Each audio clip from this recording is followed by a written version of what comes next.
Local police ने body भेजी है, कुछ ही घंटों में प्रिलिमिनरी पोस्टमार्टम रिपोर्ट आ जाएगी। Yes sir. विक्टिम की फैमिली कहाँ है? द्वारका नगर में। Okay, good luck.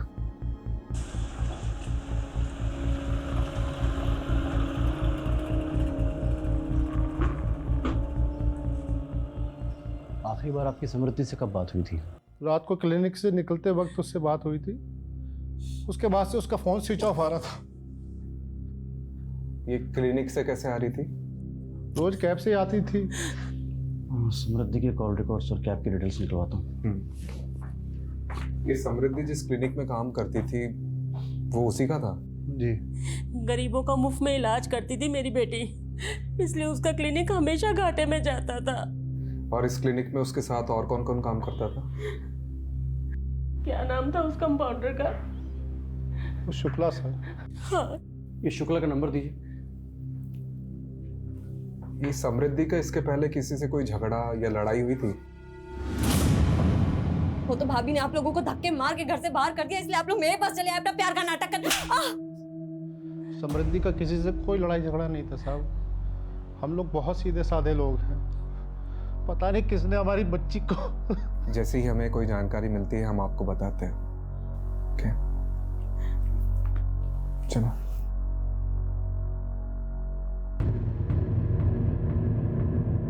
समृद्धि, क्या बात है? बेटा बैठो जरा, तुमसे बात करनी है मुझे। बेटा रवि पर जो तुमने केस किया है उसको वापस ले लो। पर क्यों? अरे मेहरबानी करके ये जिद छोड़ दो। इसी जिद के कारण हम सब भुगत रहे हैं ये। तो किसने बोला था आप लोगों को मेरे लिए भुगतने को? किसने बोला था? तू भूल गई तेरे पापा को सिर्फ तेरी वजह से अर्ली रिटायरमेंट लेना पड़ा, और वो आज भी फाइल लेके ना हर डिपार्टमेंट में धक्के खा रहे हैं अपने पीएफ और पेंशन के लिए। अरे रवि पर तो जो तुमने केस किया है ना, उसकी वजह से उसका बाप परेशान कर रहा है हम लोगों को। अगर तुम रवि से माफी मांग लेती हो तो उसका बाप मेरी पेंशन रिलीज कर देगा। ये सब कुछ मेरे लिए नहीं था ना, ये सब आपके पीएफ और पेंशन के लिए था। खैर, मैं केस तो नहीं बंद करूंगी, और मैंने अपनी एक लॉयर फ्रेंड से बात कर लिया जो कि मेरे साथ साथ आपका भी केस हैंडल कर लेगी। वैसे भी उन बेवकूफ बाप बेटों से तो मैं माफी बिल्कुल भी नहीं मांगूंगी। अरे मैं तेरे से कह रहा हूं ना, माफी मांग ले, माफी मांग ले उनसे। अरे अपने पापा के बारे में जरा तो सोच। आप लोगों ने सोचा है कभी मेरे बारे में? क्योंकि आप लोग तो हमेशा भैया के गुण गाते रहते थे। वो तो भाभी ने आप लोगों को धक्के मार के घर से बाहर कर दिया, इसलिए आप लोग मेरे पास चले आए अपना प्यार का नाटक कर।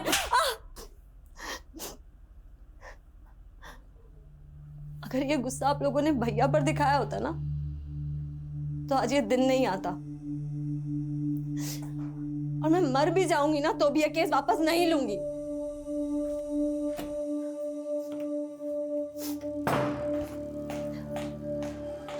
समृद्धि,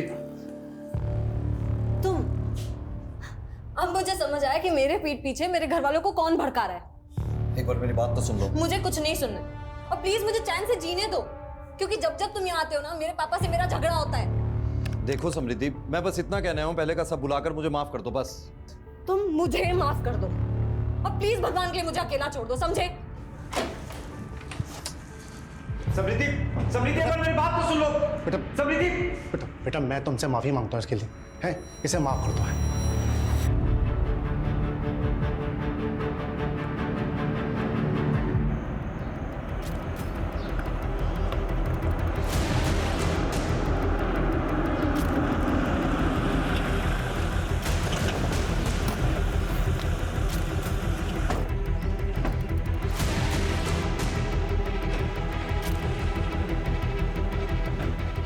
लोग उधर जाओ।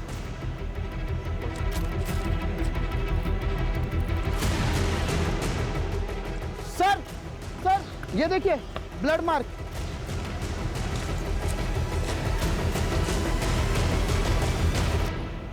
अरे रस्तोगी जी, ठीक से देखिए, किसी ने पान खाकर थूका है। ये क्या घटिया काम किया लोकल पुलिस ने, पूरा क्राइम सीन मच्छी बाजार बना के रखा है। ऊपर से गार्बेज एरिया, क्या एविडेंस है क्या कचरा कुछ मालूम नहीं चलेगा। पता है, अभी समझ में आ रहा है कि ये सीडीओ के पास क्यों आया केस।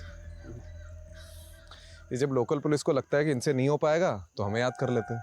सर डॉक्टर समृद्धि के क्लिनिक में जो बंदा काम करता है ना, कंपाउंडर शुक्ला, वो शादी से वापस आ गया। साहब रोज तो मैं ही क्लिनिक बंद करके 9:30 बजे जाता हूँ, और कल मुझे शादी में जाना था तो मैं 8 बजे ही चला गया। जिस दिन डॉक्टर समृद्धि का मर्डर हुआ उसी दिन तुमको शादी में जाना था। सर मैं सच बोल रहा हूँ, आप चाहे तो मैं शादी का कार्ड दिखा सकता हूँ। सच और झूठ हम डिसाइड कर लेंगे। अच्छा एक बात बताओ, तुम 8 बजे तक क्लिनिक में थे? जी उस समय क्लिनिक में कोई पेशेंट था? साहब, जिस पेशेंट की लास्ट अपॉइंटमेंट थी वो मेरे सामने ही दवा लेकर गया। अब उसके बाद कोई आया हो तो पता नहीं। और ये डॉक्टर समृद्धि रोज कैब से जाती थी, तो कोई कैब की कंपनी का नाम पता है? कभी ध्यान नहीं दिया। कुछ भी अगर देखा सुना हो जो तुम्हें अजीब लगा हो? हाँ साहब, 4-5 दिन से एक गाड़ी ना क्लिनिक के बाहर शाम से लेकर रात तक खड़ी रहती थी। सफेद रंग की गाड़ी थी। गाड़ी का नंबर याद है? गाड़ी का नंबर तो मैंने नहीं देखा, पर हाँ उस पर एक स्टिकर लगा हुआ था, वो मैंने देखा। कुछ फनी टाइप का लिखा हुआ था। क्या लिखा हुआ था? उस पर लिखा था साहब, भारत के पुत्रों खुले में मत मुतरो।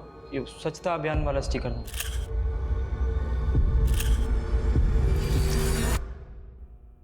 लड़की की लाश भले ही सुबह 7 मार्च को मिली थी, पर इसकी मौत 7-8 घंटे पहले तकरीबन 9-10 बजे हुई थी।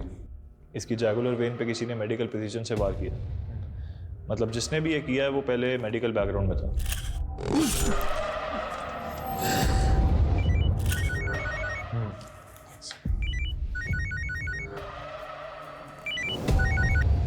हाँ कमलेश। सर वो समृद्धि का रेगुलर कैब ड्राइवर मिल गया है। हाँ आता हूँ। ओके। और सारथी जी ये बताओ कि मैडम को पिकअप करके कहाँ छोड़ा? सर जब मैंने मैडम को पिकअप किया ही नहीं है तो छोड़ूंगा कैसे? तो तुम उन्हें लेने गए नहीं थे? सर गया था मैं। दरअसल हुआ यूँ कि 8:45 पर मुझे बुकिंग का नोटिफिकेशन आया था। 9:10 पर जब तक मैं वहाँ पर पहुँचा तब तक वहाँ पर कोई भी नहीं था। मैंने मैडम का फ़ोन भी ट्राई किया लेकिन उन्होंने उठाया नहीं। कुछ देर मैंने इंतज़ार किया। 9:20 पर मैंने राइड कैंसिल की और फिर अपने घर चला गया था। तुमने ये मैडम के क्लिनिक के आसपास कोई गाड़ी खड़ी देखी थी? जी सर देखी थी।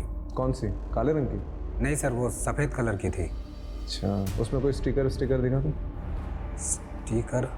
हाँ था तो सही सर। अच्छा क्या लिखा था उसमें ऐसा? कुछ तो लिखा था सर लेकिन ये नहीं मालूम कि क्या लिखा था। मैंने ज़्यादा ध्यान नहीं दिया।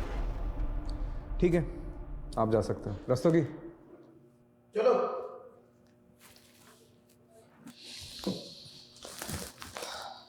कमलेश ये समृद्धि के फिक्स डिपॉजिट के पेपर नहीं मिल। ये किसे घंटी पे घंटी बजाए जा रहे हो? तुम्हारे दबाव को मिला रहा हूँ मैं। क्यों? उसका फोन भी ऑफ आ रहा है। समृद्धि ठीक कहती थी, इन बाप बेटों पे ना हमें भरोसा ही नहीं करना चाहिए था। यार तुम बैठो, मैं बीपी की गोली लाती हूँ, कहीं फट मत जाना आगो बुला होके।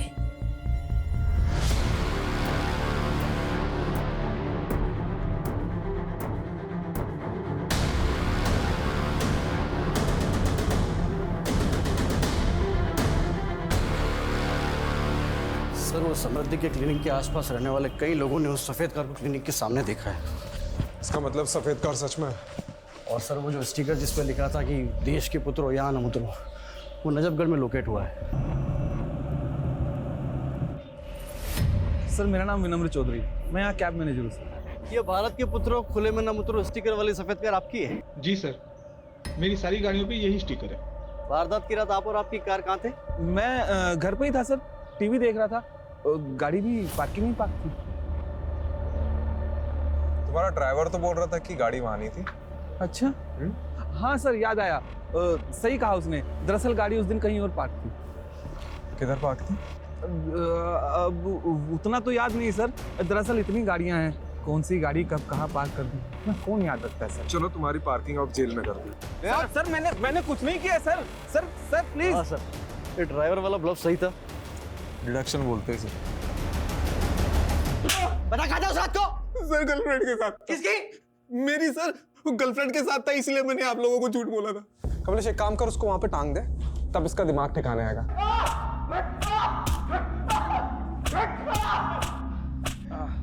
अरे रुक क्यों गया? तू शुरू रख। मार मार मार मार मार मार मार। बस बस बस बस बस। अरे जान थोड़ी लेनी है। आप ही ने तो बोला सर। अरे गेम में बोल रहा था। तुम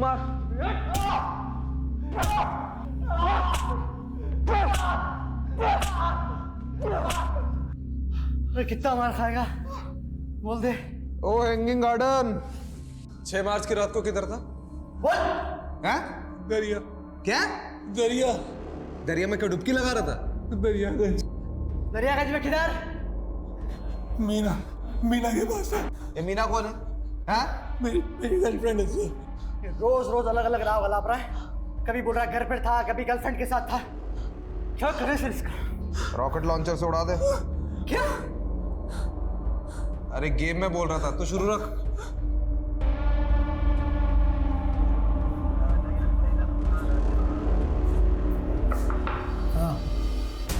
ये आदमी आपके लॉकअप में बंद है? आपसे मतलब? मतलब है साहब, मैं मीडिया से हूँ। जितनी एक्सक्लूसिव इन्फॉर्मेशन आप मुझे देंगे ना, उतना एक्सक्लूसिव रिवॉर्ड आपको मिलेगा। अच्छा, कितना एक्सक्लूसिव?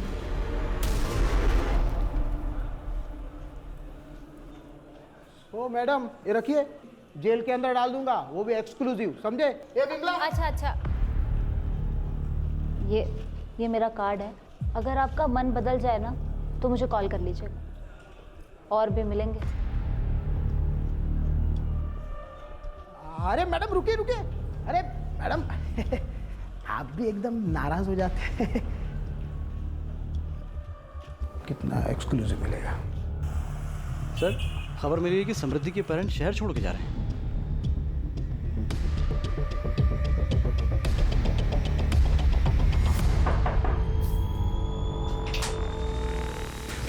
अभी टैक्सी। किधर जा रहे हो भाई? अब जब हमारी समृद्धि ही नहीं रही तो हम यहाँ रहकर क्या करेंगे? हम वापस अपने शहर लखनऊ जा रहे हैं। चले आना लखनऊ, लेकिन उसके पहले समृद्धि के बारे में तो कुछ बता दीजिए। चलिए अभी बैठ के बात करते हैं। सर एक्चुअली ट्रेन लेट हो रही है हमारी। वो ट्रेन का टाइम हो रहा है सर, वो हम यूपी के रहने वाले हैं और समृद्धि की पढ़ाई लखनऊ से हुई थी। उसके बाद उसकी जॉब लग गई चंडीगढ़ में। उसने जब जॉब छोड़ी वहाँ से तो हम लोग यहाँ दिल्ली आ गए और यहाँ उसने अपना क्लिनिक खोल लिया था। तो ये तो होगी प्रोफेशनल लाइफ। अब पर्सनल लाइफ के बारे में, कोई बॉयफ्रेंड? अभी तो फिलहाल ऐसा कुछ नहीं था, लेकिन हाँ सर 6 साल पहले जब वो स्टूडेंट थी तो रवि जायसवाल नाम के लड़के से उसका अफेयर हुआ था। और सर हम तो उसके खिलाफ थे, लेकिन पिछले साल उन्होंने शादी भी कर ली और इस साल अलग ही हो गई। तो ये सब बताने के लिए आप मुहूर्त ढूंढ रहे थे क्या? हाँ? दरअसल इनके पिछले हार्ट अटैक के बाद से ये बहुत सारी चीज़ें भूल जाते हैं, और उस दिन मैं भी कुछ बताने की हालत में नहीं थी। कमाल के माँ बाप है ये लोग। पता है आप लोग पहले ऐसे माँ बाप हो जिसे अपनी बेटी के कातिल को ढूंढने की कोई जल्दबाजी नहीं है। हाँ, कोई चिंता ही नहीं है आप लोगों को। सर काम डाउन प्लीज भाई। देखिए आप लोग हमें रवि और अपनी बेटी के बारे में कुछ बताइए कि दोनों के बीच में ऐसा क्या हो गया कि साल भर में अलग हो गए, प्लीज। कहाँ थे तुम? मैं तुम्हें कब से फोन कर रही थी। तुम ड्रिंक करके आए हो? क्या हो गया उसमें? दोस्त लोग मिले थे काफी टाइम बाद तो पी ली। तो ये बात तुम मुझे फोन करके भी बता सकते थे ना। हर चीज तुम्हें बताने की जरूरत नहीं है। और टिपिकल इंडियन वाइफ की तरह मेरे आगे बिहेव मत किया करो। जाओ जाके अपना काम करो। मैं तुम्हारे लिए सब कुछ छोड़ करके आई हूँ और मुझे इतना भी हक नहीं कि मैं तुमसे कुछ पूछ सकूं। तुम रात रात भर पार्टीज करते रहते हो, मैं कुछ नहीं बोलती। तुम लड़कियों के साथ घूमते रहते हो, मैं कुछ नहीं बोलती। पर अब बस बहुत हो गया है। ये किससे बात कर रहे हो तुम? समृद्धि फोन दो मेरा। ये वही लड़की है ना? मैं अभी इससे बात करूंगी। मुझे उस दिन के बाद समृद्धि घर छोड़कर चली गई थी तेरे थप्पड़ की वजह से। अब नहीं सर, ऐसा नहीं है, आप गलत समझ रहे हैं। मैं तो समृद्धि को इनफैक्ट वापस लाना चाहता था।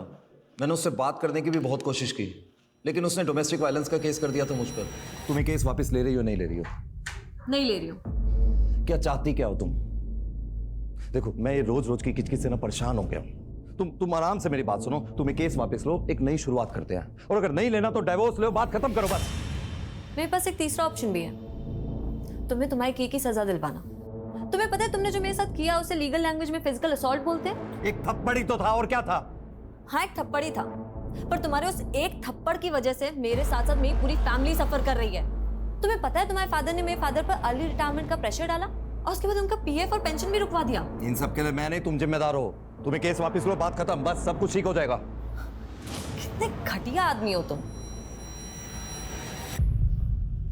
अच्छा ये बता, तेरी फैमिली समृद्धि की फैमिली को प्रेशराइज कर रही थी कोर्ट केस सेटल करने के लिए, राइट? अब एक्चुअली इन सब बातों से मेरा कोई लेना देना नहीं है। मैं तो ज़्यादातर दुबई में रहता हूँ और मुझे कुछ भी नहीं पता है। और 6 मार्च की रात को क्या कर रहा था? घर पे था, टीवी देख रहा था। कमाल है कमलेश, उस रात सब लोग टीवी देख रहे थे, क्यों? केबीसी चल रहा था ना सर। हाँ सही बात। अब सर आप एक काम कीजिए ना, आप समृद्धि के पापा से पूछ लीजिए। उस रात मैं उनसे फ़ोन पे बात कर रहा था। अरे तू तो अभी बोल रहा था कि टीवी देख रहा था, फिर? हाँ मेरा मतलब है टीवी ही देख रहा था। तब सैम के पापा का फ़ोन आया था समृद्धि का पूछने के लिए कि वो मेरे साथ है या नहीं। तू दुबई में रहता है ना? जी। बेटा बिना बताए अगर उड़ा ना तो जिस भी देश में हो पहले तो वहां पे आके डंडा घुसेड़ूंगा और फिर तेरा झंडा बना दूंगा, समझ रहा है?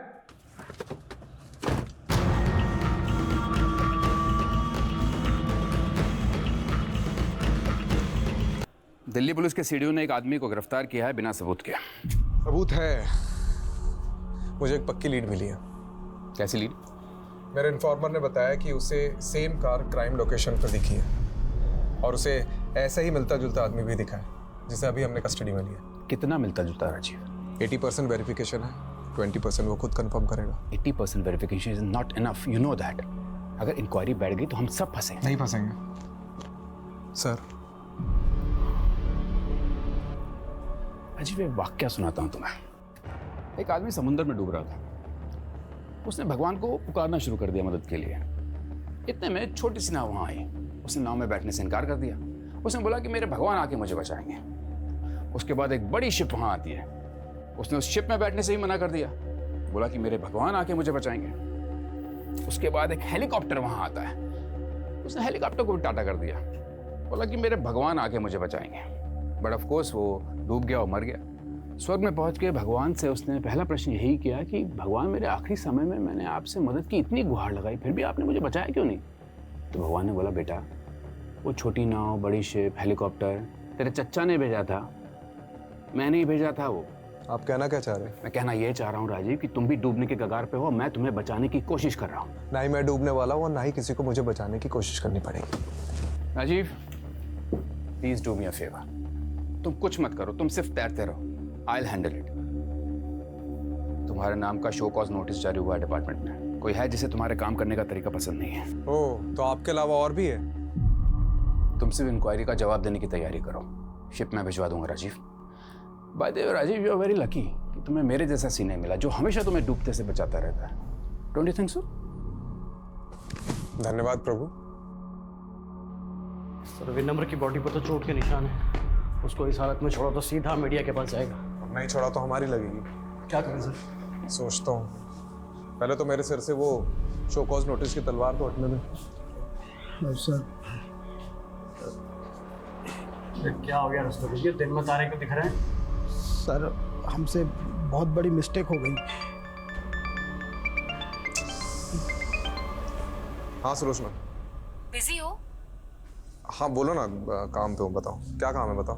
अरे वो सिद्धार्थ अपने किसी दोस्त की गाड़ी लेकर आया है, लेकिन उसमें डेंट पड़ गया तो वो रिपेयर करवाना है। किसी गैराज वाले का नंबर है क्या तुम्हारे पास? हाँ हाँ, वो गैराज वाले का नंबर मैं घर आकर देता हूँ। ये क्राइम में जो कार यूज हुई है उसे छुपाने का सबसे आसान तरीका क्या है? उसका कलर चेंज करना, उसकी पेंटिंग करवाना। करेक्ट। कमलेश, यहाँ पे आसपास जितने गैराज हैं जहाँ पे डेंटिंग पेंटिंग होती है वहाँ पता करो कि हाल ही में कोई सफेद कार आई है क्या जो हम ढूंढ रहे हैं। राइट।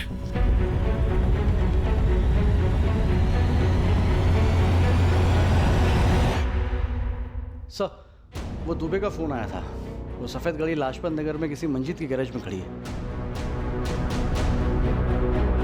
कौन सा किसने गाड़ी दी थी? सर करीब 7-8 दिन पहले ना एक अजीब सा आदमी आया था।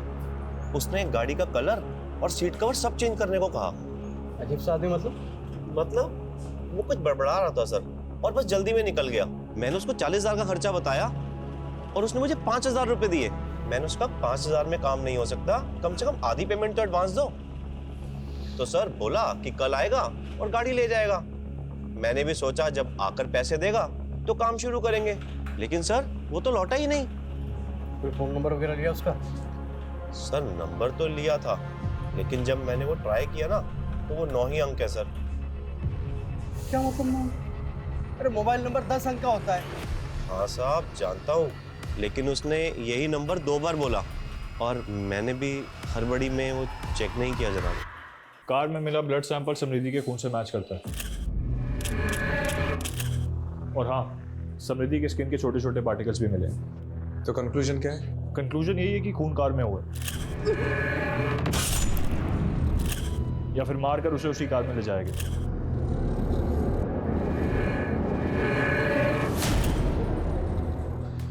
Thank you Javed. कमलेश जी, ये गाड़ी के ओनर का पता चला? सर वो रजिस्ट्रेशन नंबर चेक करने पर पता चला है कि वो गाड़ी पिछले महीने मेरठ से चोरी हुई थी। तो ये गाड़ी चोरी करने वाले गिरोह के पीछे अपने इन्फॉर्मर्स लगा दो। ठीक है। और ये 9 डिजिट का नंबर जो उस आदमी ने गैराज ओनर को दिया था वो भी ले लो। तो सर आधे अधूरे नंबर का हम क्या करेंगे? कमलेश, लोग सेम वही नंबर 2 बार बोल पाते हैं जो उन्हें अच्छे से याद होता है, और इसने भी 9 डिजिट का नंबर 2 बार बताया था। अरे पर सर अब 0 से लेकर 9 तक एक एक नंबर लगा के चेक करेंगे क्या? अरे वाह, तूने तो मेरे मुंह की बात छीन ली। ठीक से देखिए इन 10 लोगों को, क्या इनमें से कोई है जो उस दिन गाड़ी रिपेयर करवाना आया था?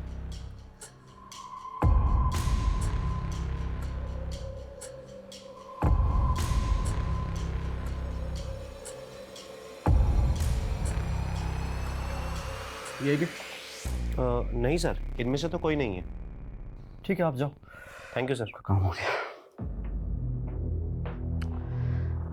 सर उस कार ड्राइवर ने जो अधूरा नंबर दिया था, जिसमें हमने 1 से 10 नंबर जोड़कर नए 10 नंबर निकाले थे, इन्हीं सब के तो नंबर्स थे वो। इसका मतलब उसने किसी और का नंबर बताया था। हो सकता है उसने जानबूझकर अपना नहीं किसी और का नंबर दिया हो, जिसे वो फंसाना चाहता हो। शायद ऐसा कोई इंसान जो समृद्धि को जानता हो।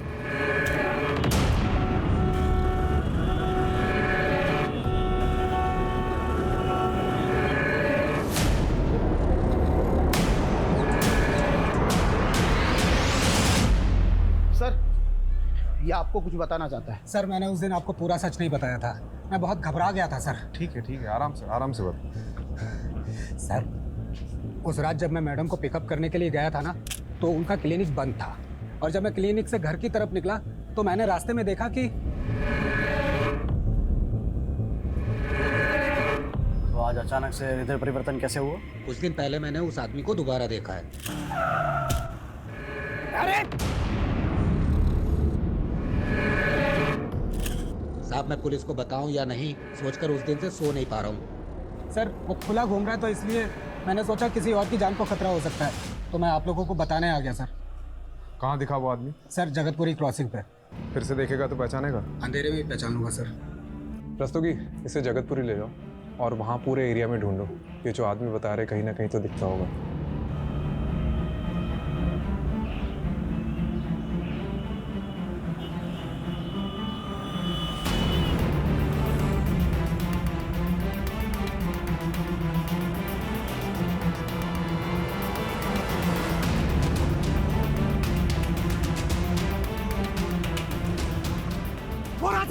रोके गाड़ी रोकी। बोरा गाड़ी रोक।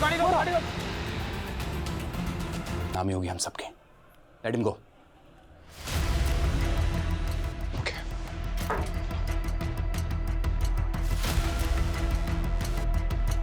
डरिए मत आप चलिए आप।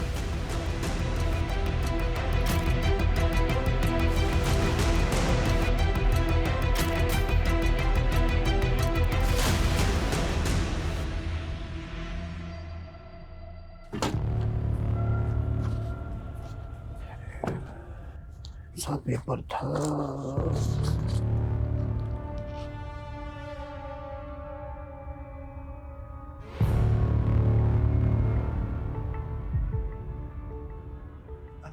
सर अरे सर, रस्तोगी जी, अरे जिसे हम डूबता हुआ आदमी समझ रहे थे ना, वो हमको ही ले डूबेगा। क्या बात कर रहे हैं? अरे सर सुनिए तो सही, वो नितिन सर कह रहे थे ना कि कोई डूबता हुआ आदमी बचाने के लिए पुकार रहा था। अरे क्या पता सर वो डूब ही ना रहा हो और डूबने का नाटक कर रहा हो। अरे तुम गोल गोल मत घुमाओ, सीधा छत पे आओ। अरे सर वो बंदा मोहन कोई बहुत बड़ी गेम खेल रहा है हमारे साथ। Mobile game? अरे नहीं सर, ये देखिए, उस दिन जब हमने मोहन को इंट्रोगेट किया ना, उसके बाद उस रूम में कोई नहीं गया था। तो ये देखो क्या लिखा है, बैड डॉक्टर। लेकिन मोहन ने ऐसा क्यों लिखा होगा? मतलब इसकी वजह क्या हो सकती है? मोहरा। आपने मोहरा पिक्चर देखी जिसमें नसरुद्दीन शाह अंधे होने का नाटक कर रहा होता है? मतलब तुम कह रहे हो कि अपना मोहन नसरुद्दीन शाह है और वो नाटक कर रहा है? करेक्ट। या फिर उसे कोई मोहरा बनाकर चाल चल रहा है, लेकिन उसकी दिमागी हालत देखकर हम उसे अरेस्ट भी तो नहीं कर सकते। किसी साइकेट्रिस्ट को दिखाते हैं और परख लेते हैं कि उसकी पुरानी रिपोर्ट सारी झूठी है। भूख लगी है, कुछ खाओगे? नहीं नहीं, किसी भी दी हुई अनजान की चीजें नहीं खाते।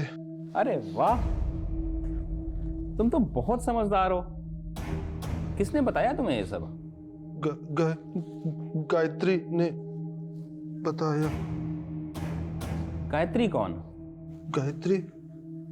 गायत्री है। और समृद्धि, वो कौन है? तुम जानते हो उसे? हाँ हाँ। अच्छा, वो तो बहुत अच्छी डॉक्टर है। फिर तुमने उसके लिए टेबल पर बैड डॉक्टर क्यों लिखा?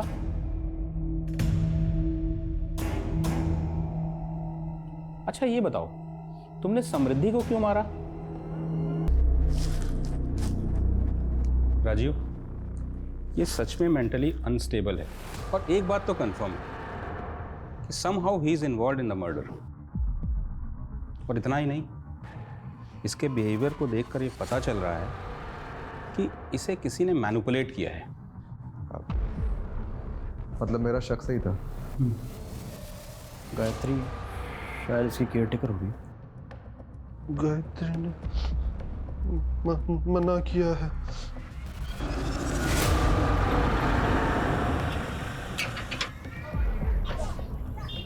आप लोग? गायत्री जी, आप तो बहुत अच्छा खेल खेल लेती है।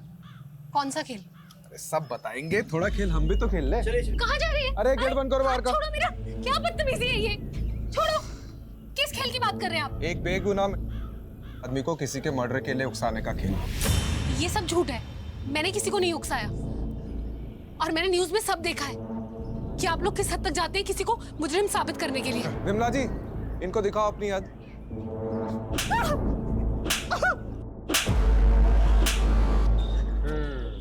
चलो फिर से शुरू कर। तुमने समृद्धि को क्यों मरवाया? मोहन मेरा भाई है सर। 4 साल पहले उसका एक्सीडेंट हुआ था जिसमें वो कोमा में चला गया। उसी एक्सीडेंट में उसकी वाइफ भी मर गई और पीछे एक बच्ची छोड़ गई।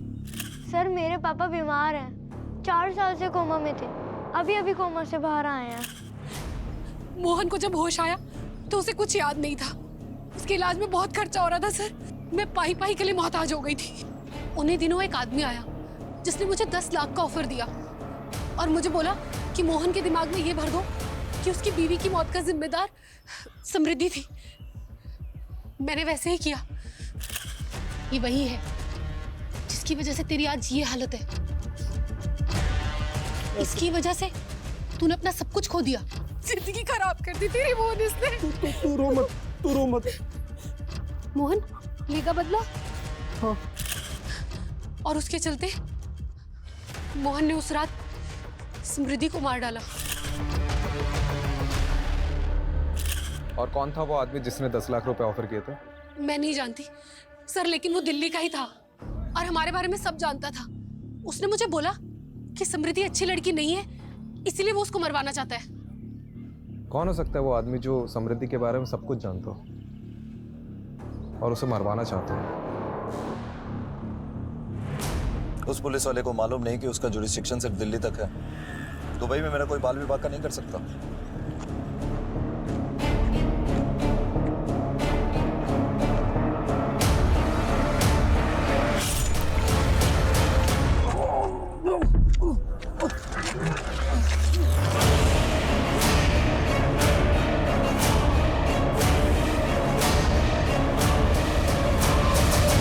सर, मोहन की मौत की लोकेशन पे उसका फ़ोन मिला है। शायद कातिल जल्दबाजी में उसका फ़ोन ले जाना भूल गया। और ये कुछ इंटरेस्टिंग मिला। मोहन को समृद्धि की फ़ोटो गायत्री के फ़ोन से आई है और एक और नंबर है जिससे कॉल आता था। मुझे समृद्धि का बैकग्राउंड चेक करना है, क्योंकि गायत्री को जब हमने रवि की फ़ोटो दिखाई उसने कहा कि ये वो आदमी नहीं था जिसने उसे 10 लाख रुपए दिए थे। तो हो ना हो वो कोई ऐसा आदमी है जो अभी तक हमारी रडार में नहीं आया है। शायद वो समृद्धि के अतीत से हो। हम लोग कुछ ना कुछ तो बहुत इंपॉर्टेंट मिस कर रहे हैं।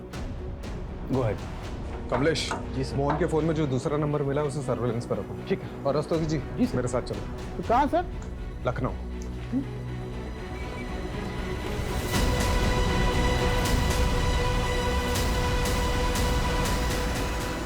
ओह यस, आई नो समृद्धि, वो मेरी क्लासमेट थी। आप उसके कॉलेज डेज के बारे में कुछ बता सकती हैं? I mean how was she, उसके फ्रेंड्स के बारे में, कोई बॉयफ्रेंड वगैरह? वैसे तो ज़्यादा फ्रेंड्स नहीं थे उसके, बहुत ही सिंपल सी लड़की थी। लेकिन हाँ, एक इशू हुआ था हमारे पीजी डेज में। एक मरीज आया था अपने इलाज के लिए हमारे हॉस्पिटल में, और वो केस समृद्धि लीड कर रही थी। उस मरीज की हालत बहुत ही ज़्यादा नाजुक थी, पर उसकी रिपोर्ट में ये आया था कि वो पहले होम्योपैथी ट्रीटमेंट ले रहा था, लेकिन जो उसका डॉक्टर था वो उसके फास्ट ट्रीटमेंट के लिए उसे कोई जापानीज दवाइयाँ दे रहा था, जिसकी वजह से उस पेशेंट की हालत बहुत ही ज़्यादा खराब हो गई। तो समृद्धि ने अथॉरिटी में रिपोर्ट करके उस डॉक्टर के खिलाफ कम्युनिटी में लेटर लिखा। बाद में उस डॉक्टर को सज़ा हुई थी और उसका लाइसेंस भी कैंसिल हो गया था। ये डॉक्टर का कोई नाम, पता या डिटेल्स है आपके पास? हाँ, you will get it from homeopathy council. Sir मैंने उस दिन आपको पूरा सच नहीं बताया था। मैं बहुत घबरा गया था सर। उस रात जब मैं मैडम को पिकअप करने के लिए गया था ना, तो उनका क्लिनिक बंद था, और जब मैं क्लिनिक से घर की तरफ निकला तो मैंने रास्ते में देखा कि सर काउंसिल से क्रॉस चेक करने पर किसी निखिल राणा का नाम सामने आया। अच्छा एक सेकंड। हाँ कमलेश बोल। सर जिन 10 नंबरों को सर्विलेंस पर डाला था उनका बैकग्राउंड चेक किया। सर ये पता चला है कि उनमें से एक नंबर से मोहन को कॉल गया था। हाँ जी, काम हो गया आपका? और सर वो नंबर चंदू नाम के किसी क्रिमिनल का है। अच्छा तो ठीक है, चंदू को पकड़ो। सर चंदू तो जेल से ही फरार है। और सर समृद्धि का जिस दिन खून हुआ था उस दिन चंदू के खाते में 10 लाख रुपए जमा हुए थे सर, किसी निखिल राणा के नाम से। क्या नाम बोला? निखिल राणा।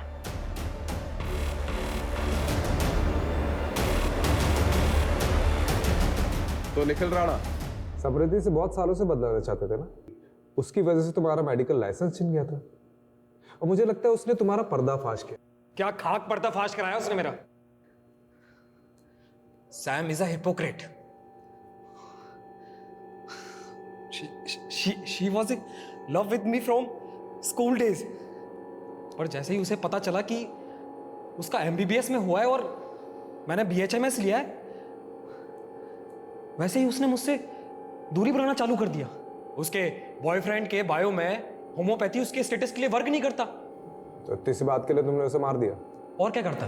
जैसे ही मुझे पता चला कि उसकी शादी रवि से हुई है, मैंने उसी दिन ठान लिया था कि मैं उस हिपोक्रेट से जरूर बदला लूंगा।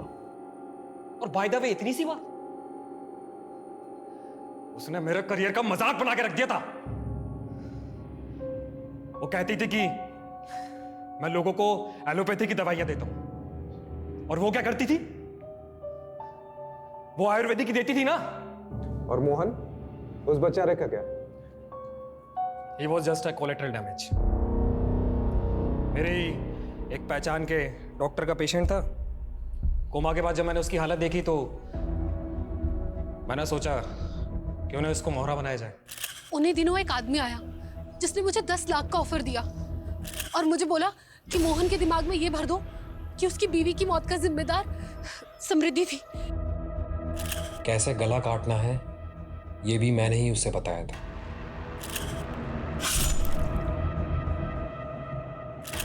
मनमीत को तो मैंने चंदू के थ्रू पैसे दिलवाकर मुंह बंद करवाने के लिए बोल दिया था, पर उस मोहन मंदबुद्धि का क्या करता? ना तो उसे समझा सकता था, ना ही खरीद पाता। तो मरवा दिया।